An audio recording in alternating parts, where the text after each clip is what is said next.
Why do some teams thrive while others struggle despite having talented individuals? That's because there is no I in team, and a strong culture of engaged employees is more important than building a team of individually exceptional people. That's according to Sean Glaze, a team building and leadership expert, who is Gail Doby's guest today on the Creative Genius podcast. Learn all about his insights and how he went from coaching sports teams to applying his learnings to businesses.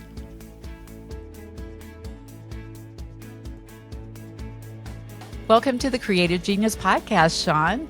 I just wanted to thank you again. You came and spent a really wonderful session with our boardroom clients in September, and it was phenomenal. We really loved it. Everybody loved your session and walked away with lots of ahas. So thank you for being here and being a part of it. I am absolutely thrilled to be back and to share with your audience and listeners. And hopefully I do make this a valuable experience for those who are joining us, whether it's watching or listening. Well, I have no doubt about that. So let's just dive right in. And I want to talk about culture because this is a topic that I have lots of conversations with my clients about all the time. How important is that today to all businesses? You know, and as you know, and the people that were there at the amazing boardroom retreat that you guys put together, my background is as a basketball coach. And so a lot of what I do now in working with organizations, whether it's in the industry where it's, design, or whether it's with medical, or whether it's with finance, ultimately teams are teams and people are people, and the same issues we had in our locker room, people are having with their teams. And whether that's hybrid, remote leadership and teams are still kind of based upon the same principles. And so culture is what I completely neglected the first year that I had the opportunity to really be a leader. And I'd focused so much, Gail, on strategy. And obviously you need good people. You need to have talent. Talent's essential, but it's never sufficient. You got to have a good scheme. You got to have strategy. That's what your people want to do. And what I learned that first year was that, without culture to support your talent and your scheme, ultimately that talent and scheme gets sabotaged when you're neglecting things that would have actually helped to support them. And so culture, I'll share, and obviously you've heard this once or twice before, culture is nothing more than the behaviors that are allowed and repeated in your organization, on your team. And it's your job as a leader to realize there's really 5 major areas of culture that you need to give attention to in order to make sure that you create an environment where those people and that strategy can really thrive and give yourself an opportunity to not just have success, but hopefully sustain success and the ability to scale as well. So the 5 areas of culture, do you want to dive into that a little bit? Yeah, I'll go ahead and share that, and that'll maybe be the foundation of some of the rest of our conversation. Sure. I use the unbelievably simple and silly and cheesy acronym of GREAT. If you want a great team, you need to focus upon the 5 vital areas of culture. The first is goals. You need to make sure that people understand why they're there. You need to have that mission statement very, very clear of what it is you're seeking to accomplish each day, and where you're going and who you're serving.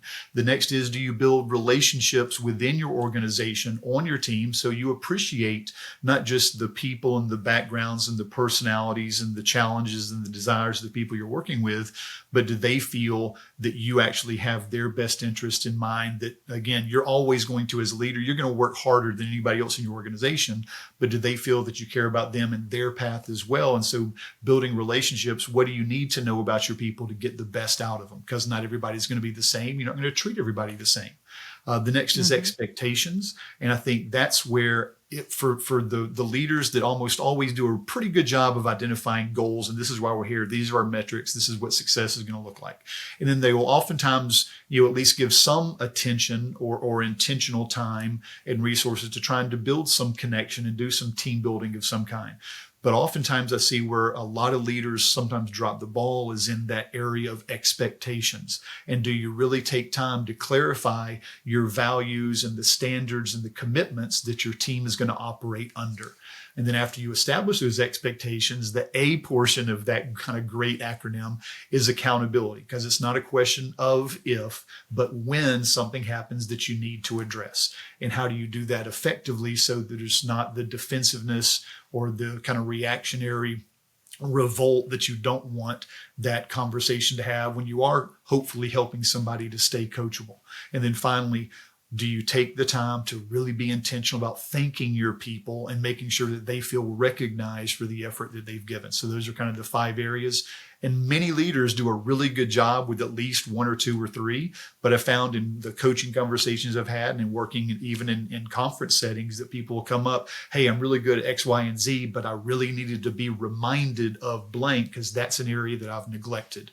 And I think that sometimes is a key catalyst to seeing your team improve, is realizing which of those 5 areas maybe hasn't gotten the attention that it needs. Well, there's a good one here that I'd like to dive into a little bit deeper, which is accountability. And accountability is something that I hear a lot in the coaching that I do with clients, that they're finding it hard to hold their people accountable and have them not just accountable for deadlines, but for accuracy and maybe their ability to provide great client service. So how do you get people to be accountable, and how do you address the issue when they're not? I think that everything follows first the goal and then the relationship. And again, I used to make fun of the Tony the Tiger, because you really need to focus on the grr before you get to the 8. Because if you haven't really nailed home and really spent time and been intentional about clarifying goals and mission and roles, and really being intentional about building those relationships where you establish trust and psychological safety across your team, that those expectations and accountability conversations fall on deaf ears because you've not really taken the time to make people feel a part of something larger and more significant than themselves, that they really feel valued as a contributor to. And so the idea of expectations, I think, is the next thing, obviously, in that kind of acronym where, you need to understand why this is important, how it serves our clients and our organization. But then if I, as a leader, and again, a lot of times I go back to those basketball stories where I first picked up the idea of some of the leadership stuff. And if I'm holding a player accountable for doing something that I wasn't clear about the importance of it, or I wasn't clear about how it needed to be done, and I didn't do a great job teaching, then I was actually a really bad leader if I hadn't done the job on the front end of clarifying the expectation and the urgency. And so a lot of times those conversations where I would, as a really bad leader, I'd go in and I would, again, you start with the command and control, which is, again, not a very good start to begin with. But I went from that to consequencing and complaining and criticizing, which just further exacerbated the bad relationship where those players wanted to kind of rebel, and they really didn't appreciate me as a leader because I wasn't leading in a very positive, productive way. And when I started to myself be more coachable, hey, how can I be a better leader to get those results that I want? My retention went up and my results went up when I went from the command to control and criticize and coerce to, am I asking questions to really get a better sense of where they're at? Because sometimes I would make assumptions. And I think that accountability really begins with empathy. I think any accountability that your team shows is going to be because they care about someone or something, that they want to make sure they live up to a standard and don't let that person down, whether it's a coworker or a client. It's the empathy that they feel that drives that personal accountability. And so you want to build those relationships so that people don't want to let each other down as team members, but you also want to make sure you build that as expectation in terms of, this is who we are, this is our reputation as a high-end firm, that we don't ever want to let our clients down. We always want to over deliver and make sure that we're delighting them because they're getting more than they expected. And a lot of that comes back to clarifying those expectations and what needs to be done and how it needs to be done, hopefully. And then the back end of that is them understanding when you do have that difficult conversation of, hey, that's not to our standard. That's not going to be what we want to make sure that we allow, because that becomes your culture, is what you ultimately allow. Here's how it needs to be done to make sure that we maintain this standard that we together set for ourselves in terms of those commitments that we're going to make about how we're going to go through. So, Ren, I think that all accountability conversations start with the goals and relationships, but really it rests upon the idea of, have you been clear with the expectations of the how and the why that makes it more meaningful? Well, and you brought up something I think is so important, and I've learned that in my later years, is that you have to be the first one to take responsibility for the current results. And if the results are not what you want, then what is your part of that? What are you doing or not doing that is contributing to that lack of the result? And you have to look there, because if you're looking to blame your employees, um, as the statement goes, fix the problem, not the blame. So if you want to get things done, then try to figure out what is it that is keeping this from happening. And is it me? Am I just not communicating well? Did I not hold people accountable, like you said? Did I not set expectations? Did I not set due dates? And maybe what the outcome, what does good look like and what does finish look like? Some of those things, if you don't talk about this with your team, then how in the world can you ever hold them to a standard? Yeah, and I think it's not just as a team, but specifically on projects or when you're delegating things to somebody to help them to grow. As you're scaling, you want to make sure you take team members and turn them into leaders. And you do that by giving them responsibility once they've shown that they desire and can live up to that responsibility. And I think that that goes back to, again, if I'm ever delegating, I need to be really clear about, like you said, what is the difference between good and great in terms of a finished product, and where am I going to in the future check in? So I'm not micromanaging. I want to trust you, but here are the places where I want to check in and make sure I'm providing the support you need and giving you some feedback to make sure that we end up with the same image at the end that we're anticipating. And that was absolutely the key for me, Gail. My career as a speaker and trainer and coach began when I started to realize that that failure of my team was my failure as a leader. And it would have been very easy for me to have gone along and said, well, they're not doing because they don't care and they're lazy and they're this and they're not. And ultimately, if it's more than one or two people that aren't doing something or they're doing something that's unproductive, it's probably going to be the person who is, they're responsible for the culture. And again, even when there is something, it may not necessarily always be your fault, but it's absolutely, as a leader, going to always be your responsibility to address it. And one of the most powerful questions, and I know I shared this in the retreat as well, is if you're a great leader, you're going to ask yourself questions. You're going to be introspective and reflect on. And one of the most powerful questions to ask you, what part of my leadership led to that? What part of my leadership led to that response or that behavior by the person that I really believe is capable and smart and good and cares? So what is it that I can actually do so I'm better? And a lot of times that means I need to be more coachable and find a way that I can be better in my role so I lift them up as well. Well, those are really great tips. And I love that question because, again, as we just talked about, how important it is for you as a leader to take responsibility for everything that comes out of your company. Whether you like it or not, you're responsible. So starting there is a good idea. What are some of the biggest challenges that businesses are facing with building a strong culture today? And in this case, I'm probably referencing a little bit of the change in the mindset, especially in the last few years after COVID, because things have changed quite a bit. And I think the structure and maybe the mindset of our employees has changed. It's so interesting that you share, because I hear that a lot, Gail, and I'm not disagreeing, because I do believe that a number of things have changed, the environment, the expectations sometimes, but I really believe in this. Again, I'm going to kind of look back at the basketball background for an analogy, but I think that ultimately winning in basketball comes down to who's going to get the best shots, who's going to do a better job of these very simple fundamental things. And yeah, you can change the scheme and you're going to play different ways, but ultimately the same things that won games in the 70s or 80s are winning the games in the 2020s, because while talent has certainly increased and athleticism has increased, the idea of defending, and I think that similarly, the taking care of the ball and getting the better shot, making sure the loudest, the team that's communicating the best is normally going to perform the best. I think those same things really translate over to team members and leaders. As much as things do change, I really believe that culture and that desire that each of us have, and each of the people that work with us have, to want to be a small part of something larger than themselves, to want to feel like they're doing meaningful work, to want to feel like they're making progress and they're making connections with people that they care about and care about them. I think those are things that have remained consistent. I think sometimes it's easy to get caught up by that shiny new object of what is new. And certainly there's always going to be new technology and new shiny objects and distractions for us to kind of but I think that ultimately the things that made your business successful, that you then share with people who now can use your coaching to make their businesses successful, I think those are going to remain consistent. There are things that are sometimes timeless in terms of leadership and teamwork.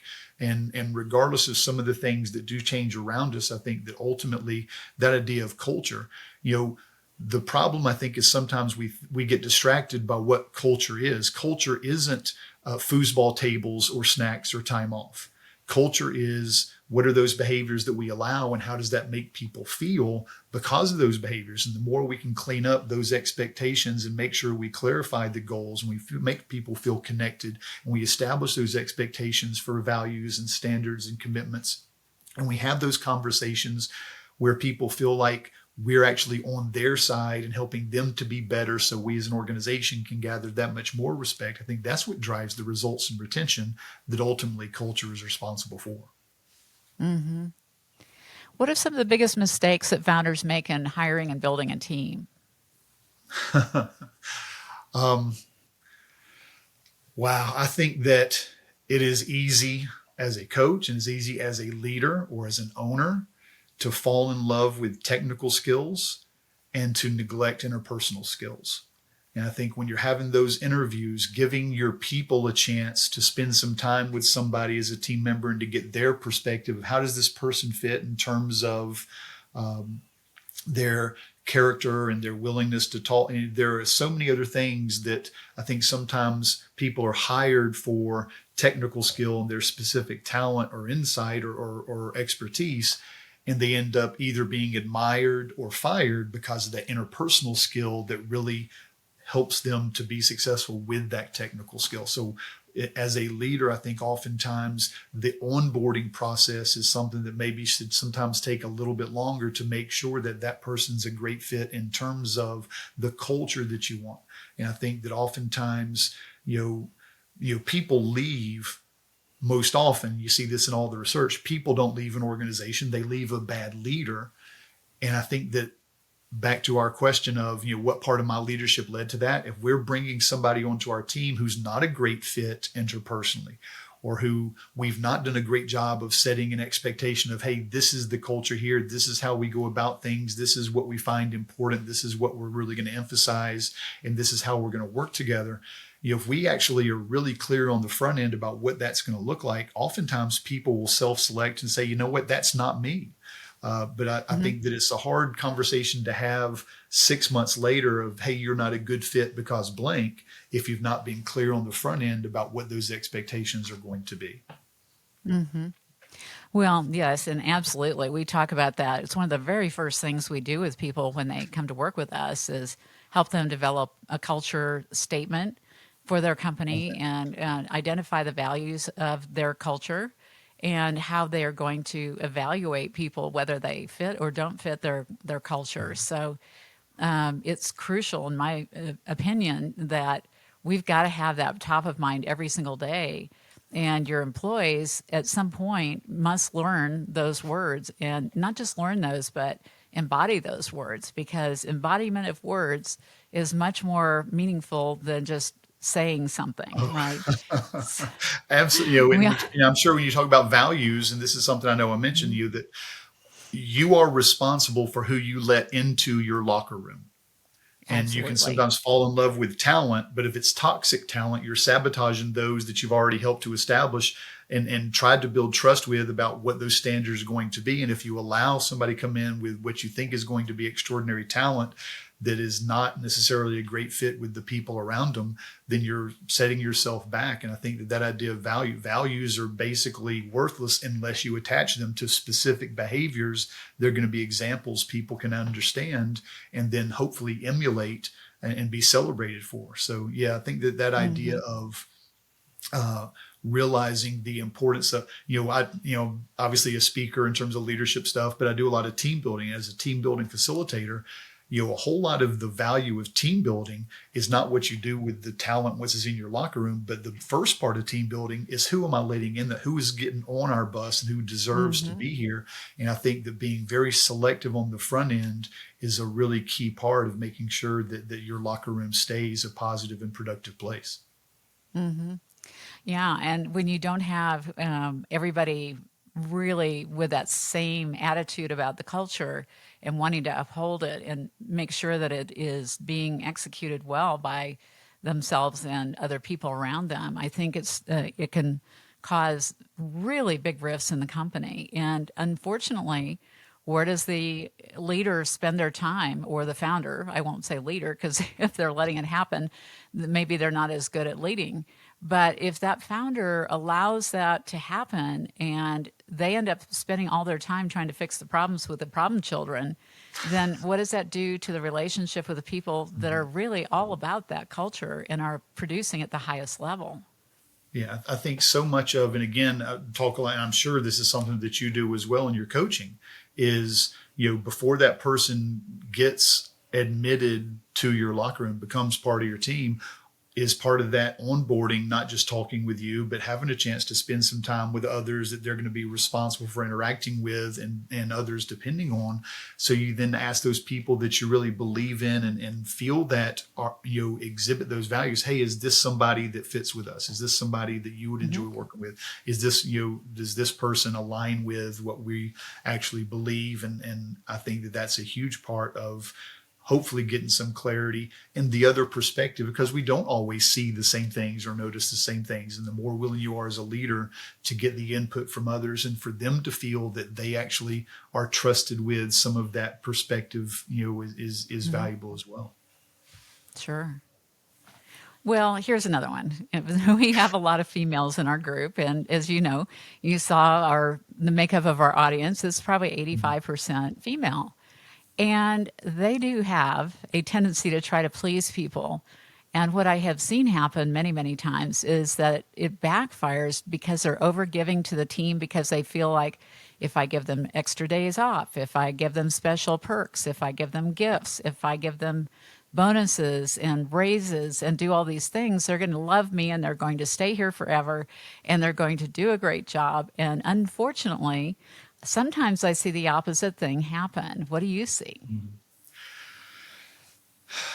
As a young coach, and again, as a guy, I'm being very presumptive and speaking to the unbelievably successful women that you work with. But somebody shared something with me that I think is a pretty well-known adage, but it certainly was meaningful to me. Is if you're going to be a head coach, if you're going to be a leader, if you're going to be a business owner, you need to get past the idea of being liked and really focus on being respected. And I think sometimes we fight so hard to make sure that we get the approval or the like that sometimes we end up sabotaging the things that would have earned us the long-term respect and admiration for sometimes making the difficult decision based upon those values. And I think that if your decisions and your behaviors and your conversations are rooted in, here's our mission and here's our values, and everything we do has got to come back to those, so I don't get distracted by the emotion of a moment. So I don't get distracted by what would be easy to not have the conversation. If I'm really true to that mission and values that we've identified and emphasized as important in terms of the backbone of our organization, then a lot of the conversations we have are easier to have because it's not me.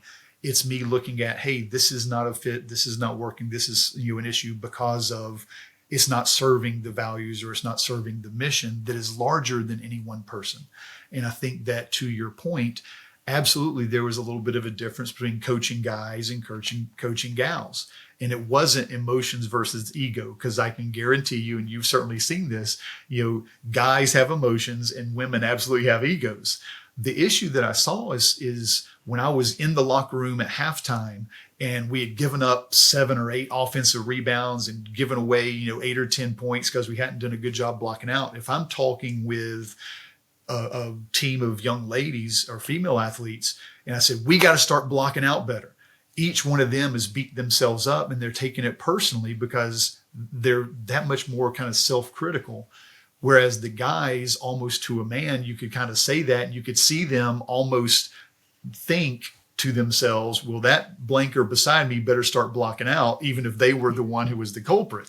And I think that oftentimes, that idea of, what makes for the circumstance that you describe kind of a challenge is also a strength. I think oftentimes what we sometimes see as a weakness can absolutely be a strength. I think women are exceptional leaders because they are cooperative, because they want to make sure they're emphasizing creativity, because they are compassionate, because they do consider others and their perspectives. Whereas the stereotypical male leader is going to maybe be confident without as much, reason to be confident. I think that idea of confidence and being a little bit more focused upon consequences is something that guys are quicker to lean on.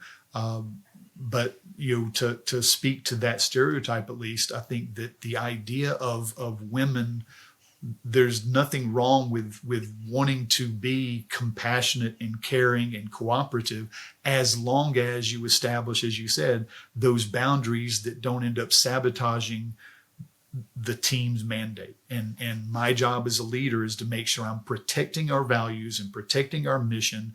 And again, if the only way you're going to lose your best people is if you don't address the worst behaviors in your people.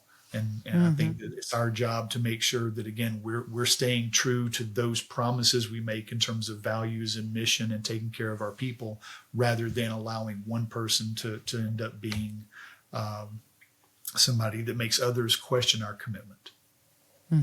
Yeah. Well, and it's so easy to get tied up with how we feel about things. And we are feeling people, and the guys are feeling people as well. And as one of a builder I used to work with said, guys have feelers too, And I had to chuckle about it because I was always so direct in my communication, because I felt like direct was honest or fair, and it was, at least there was clarity about what needed to be done. But there's also a way to soft pedal it without being harsh. So, so here's another question for you. How do we maintain a friendly workplace and maintain boundaries at the same time? So instead of getting too friendly with our team members, this can lead to having a hard time doing those tough conversations. What do you do about that? I think it's great for your team to have friends on your staff. I think people want to have friends and have those connections and have that appreciation and understanding and caring for each other.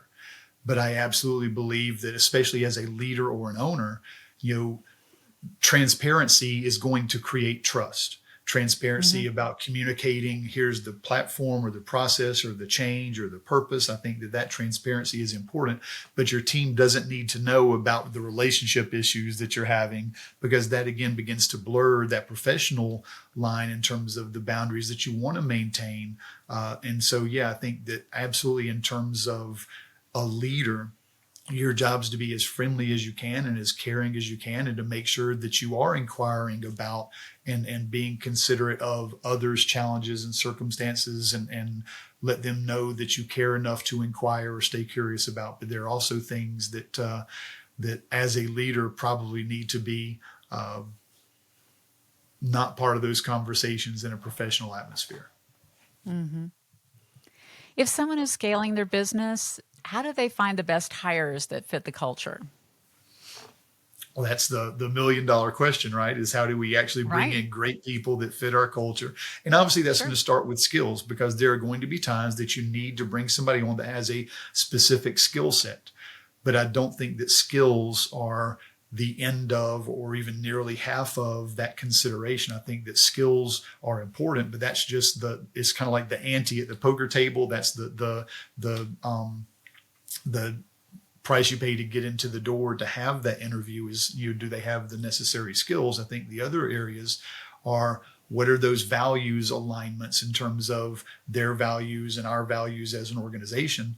And I think sometimes, and this is something that I had to learn as a young leader, that was something that I was very much, unconsciously doing is I think we sometimes have a tendency to want to hire people who are like us in some way. And I think one of the best things that you can do as a leader is to sometimes be intentional about if their values match and their skills are going to be complementary and the resources that we need, how can I actually be intentional about hiring somebody who is going to bring a different perspective or some type of diversity that's going to allow us to scale because we can then understand and deal with different clients a little bit more effectively. Well, let's get into the area of engagement because I think that engaging our employees once they're on board is important. And how do we do that and build that great workplace? You see this today in college basketball, right? Is the idea of the NIL and people will transfer from one year to the next, and you don't want your people to leave. And I think the most important recruiting that you do as a leader is to make sure that you keep the people in your locker room that you don't want to lose. And I'm sure in your coaching conversation, who are the people on your team that you absolutely would be horrified to lose? How do you have those stay conversations? Hey, why is it that you're here? What is it that you want to get out of? How do you make sure that they feel appreciated and that they see? Because I do think that there are, and one of my blog articles from a few months ago is, what are those loyalty anchors that keep good people on your team? And pay is one thing that obviously, I think that pay is a motivator up to a point. Once you reach a certain point, pay isn't that determining factor of why people stay. So once you meet kind of a baseline of what's necessary, what they feel is fair, I think that pay is off the table. It's the other five that really equate to those 5 areas of culture. What is that purpose that they're serving where they feel like they're doing something that's meaningful and has an impact that they care about? Who are the people that they care about where they have a connection with and feel cared for on the team? They build those bonds and connections and relationships at the workplace with team members. The idea of what is the progress they feel they're making. And I think oftentimes even younger, employees and team members, what can you do to help them to gain new skills or to experience new things or to delegate opportunities so they feel that they're making progress in building their own resume in some capacity? Do they feel like they're getting praised for the effort that they're giving, or are they kind of being ignored and neglected in terms of, I've really poured myself into this, I'm really proud of it, but nobody mentioned anything, so maybe they're not really appreciating me. Maybe somebody else is going to appreciate me more. I think those ideas are important. And the last kind of area of opportunity is in parameters. And I think that's one of the things where you mentioned kind of the changing landscape. What are those parameters of how your people work? Is it, I've got to be at the office 9 hours a day, 5 days a week? Or is it something where you can create a hybrid schedule where we're going to be synchronous and we're all going to show up on Tuesday and Wednesday, but then there are projects that you can take care of where we're going to trust you to do these things and we're just going to meet and, what is that going to look like so that you do give people maybe a little bit more of that work-life balance that I know a number of people are seeking in some capacity. Right, and I think it's so interesting because some of the people I've talked to have said, well, I really want them all in the office, and what they're really saying is I don't trust them to work from home and to be productive. And that's true of some people. Some people are just not geared for working from home, and they might just get distracted and do laundry and take care of the kids and play with the kids in the backyard. But a lot of people, you can tell pretty quickly whether they're performing or not. And so it's really important to trust your employees and trust that they will do the work that you are requiring of them because you're setting the expectations, the deadlines, and the quality of work standards. And if they understand that, then having that flexibility is a huge benefit to the team members. So just remember that just having them in the office isn't the solution to making sure the job gets done. And there are certainly people who can be in the office and put their feet up and be surfing the internet, right? So I think that idea of proximity isn't always something that is productive, but can you as a leader be that much more intentional about clarifying those expectations of what those metrics are that people need to meet in order to be meeting a certain level of performance or productivity for that role that they've actually been filling? What kind of communication and training would you recommend for teams that are feeling challenged with employees that aren't fitting the culture? Well, That is a terrific question. What type of training? I think that first is for ourselves as leaders or owners, and then ultimately for our team members. They don't get better because they're there longer. It's not experience that gives people a greater capacity to lead or to be better teammates. It's awareness. And so when you're bringing somebody in to do a training of some kind or to grow your people, ultimately the outcome is you want to make sure that you first and that your team members second have an increased awareness of how what their attitude and their actions have an impact on the quality of the client work or the interactions that you're having within. And maybe some of that awareness is with personality styles and how to appreciate and understand some of those differences and what those tendencies might be. I think the idea of understanding how to have productive conversations, because there's going to be disagreement and conflict. I think disagreement is something that you can absolutely endure. I may believe the Falcons are better than the Broncos, and we can disagree and have some fun with that. But when there comes a time, I don't know that I disagree. But when we get to that point in our conversation where you want to actually purchase X platform, and I want to continue with what we were doing because I think it's good enough, and we have that conflict where there really needs to be a determination made. How do you have those conversations productively where people feel comfortable in disagreeing in a healthy way and sharing their perspective instead of biting their tongue and then resenting the fact that they weren't actually talked to or gotten their perspective? And so, I think that ultimately that idea of growing an awareness is the purpose of training, so that you have different behaviors and different beliefs moving forward afterwards, or different understanding and appreciation. And some of those can be, the interpersonal skills, obviously, that sometimes become barriers. And all of that is also going to be training on specific things that are going to help them do their job better, that are going to be a little bit more, focused upon, those specific skills or platforms that you're going to work with. Okay. Well, and all of us have experienced running a business. Though occasionally we have a toxic person, and sometimes we have underperforming team members. What happens when we keep those people on the team? Not many good things. Again, I think that goes back to your earlier conversation, Gail, and I think the worst thing we can do as leaders is to ignore or tolerate poor behavior, because ultimately the best people on our team are always noticing what we address and what we don't. As a coach and as a leader, the absolute best thing you can create in your organization is a player-led team instead of a coach-led team. Because and to go a little bit further with culture, leadership is what happens when I'm in the room. Culture is what happens when I'm gone. And that's the behaviors that people display when I'm not there to call them out on. So if you can build a team of people who are living up to those standards and commitments and values without you having to be there to be the reminder, to kind of be the policeman or guardrails for that, that's absolutely exceptional. That ultimately is the ideal, is how do you build people in the organization that take your place. I think the best leaders and the best coaches and the best parents are the ones that make themselves unnecessary but desired. Well, and I think it's so important for us to understand that we can all get better. We can be better leaders. We can be better owners. We can be better friends, and we can do everything better. We also want to teach our team members to be better, and we want them to become leaders in the business. But a lot of us got into the role of running a business, and it was maybe unintentional that we ended up having a big team or a modestly small team, whatever the team is, other people reporting to us. But we were not necessarily trained to be leaders. So how do we learn that?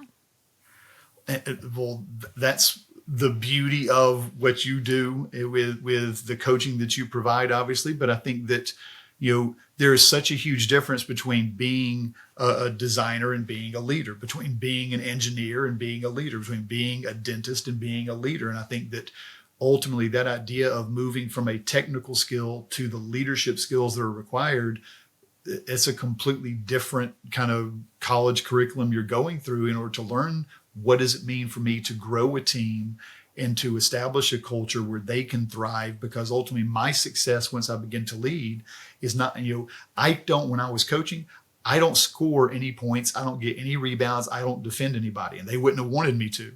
But as a coach, my success came as a result of how well could I get my people to appreciate and do those things consistently with the discipline that we had agreed upon. And I think it's the same way in any industry, that the quality of your team's results is based upon how well you can get them to understand the importance of doing those things that are going to lead to the success that you understand that you want to kind of grow them into. And when it comes to where you kind of opened up that idea of having those conversations with people who maybe are doing things that aren't productive or aren't doing the things that would be productive, I think the willingness to have those conversations and to make it a conversation where people feel that you're on their side. I was very combative as a young coach because I did not trust that they wanted to be as good as I wanted them to be. And so again, it went back to that command and control, and then you coerce and you consequence. And that was nowhere near as effective as what eventually you learn. To help people be more coachable, you've got to be more curious and compassionate. And it's by asking questions and helping them to understand before, or because you then understand. If I was more coachable, if I was more curious, if I was a little bit more willing to try and understand their perspective, and then to ask them questions that help them to see the impact of some of the things that maybe their beliefs weren't serving. I think that's where you saw the change. And for people to be more coachable, you need to identify where they want to be and what they want to accomplish. You need to identify what is that kind of current number or level of performance. And it's the gap in between that creates that dissonance where you can begin to say, okay, well, what's missing and how can we fill that with a skill or an understanding, or so that you can actually get to that place that you want to be. And my job is to support and encourage you through that, because ultimately, that idea of your performance is going to be based upon how well I do in providing you the motivation and support to equip you to do what I need you to do without me being there. That's great. Well, I have to ask you a few personal questions too. So tell me about maybe something that you haven't accomplished that yet that you would like to accomplish. What I haven't accomplished yet. That is, I think that, to your point, I very much want to stay coachable, and I want to make sure that I am committed to growing and learning instead of being complacent. And so whether it was in my teaching career or my coaching career, or now as a speaker and facilitator and coaching leaders, what is that kind of next mountain that I'd like to climb? And that again goes along with staying coachable, the last book. And that leads, I guess, to the next thing is I want to be better for the leaders that I serve, in helping to simplify and clarify and helping them to implement those things, much like you're doing, honestly, is how can I be that much more helpful? And how do I end up finding those things that are a useful and meaningful framework that people can apply, so that they don't step in the same potholes that I did when I was a young leader. What's the biggest lesson you've learned so far? I know these are hard questions.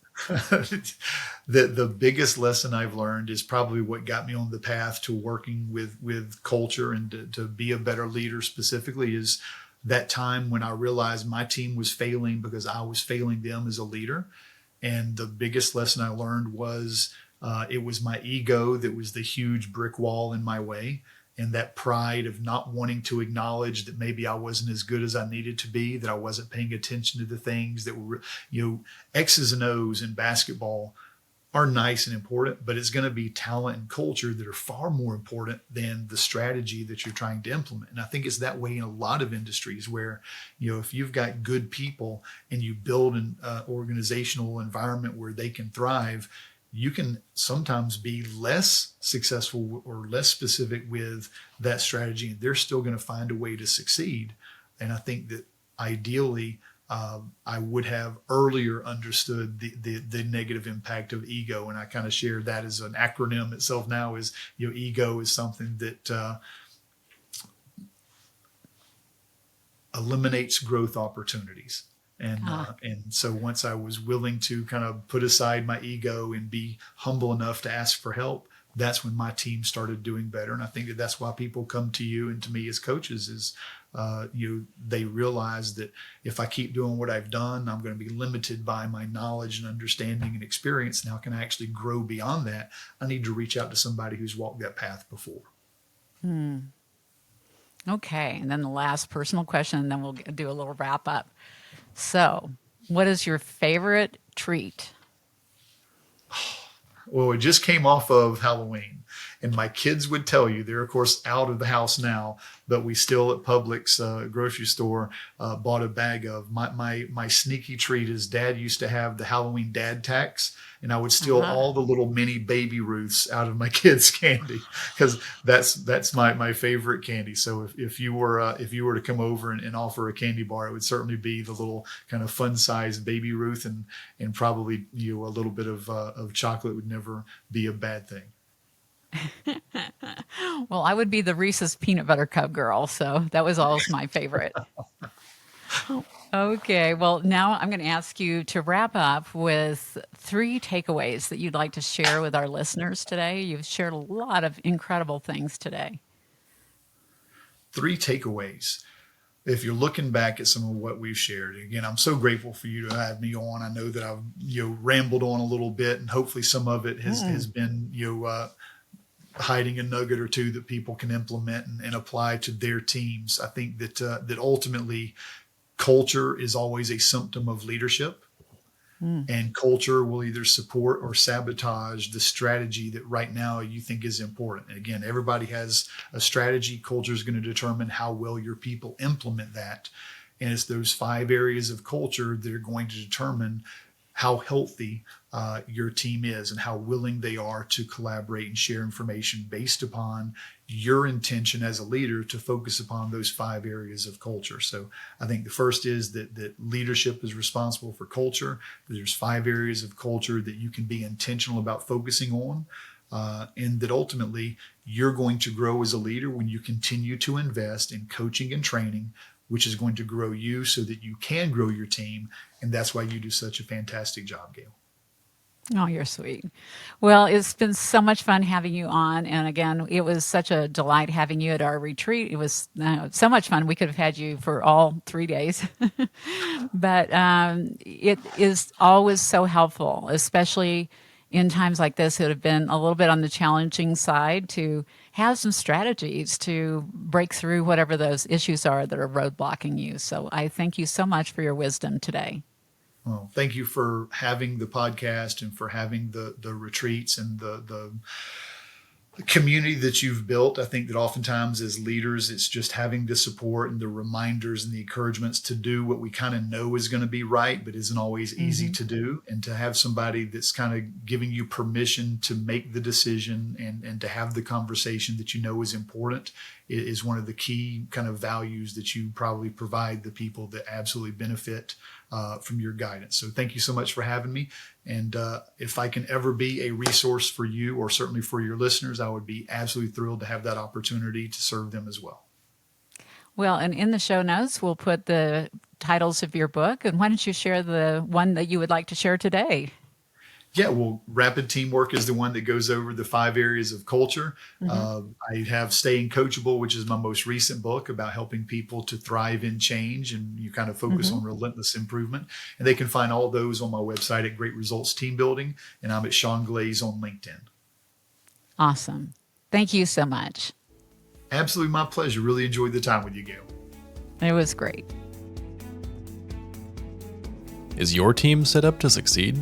Hire for cultural fit in addition to expertise, and your team will be unstoppable. Thanks, Sean, for joining Gail on the podcast this week. This episode also marks Gail's final episode for the time being, and the rest of 2025's episodes will be hosted mostly by Aaron Weir, co-founder of Pearl Collective. Stay tuned for some more great episodes with Aaron at the helm, and we hope you enjoyed all of Gail's wonderful guests so far.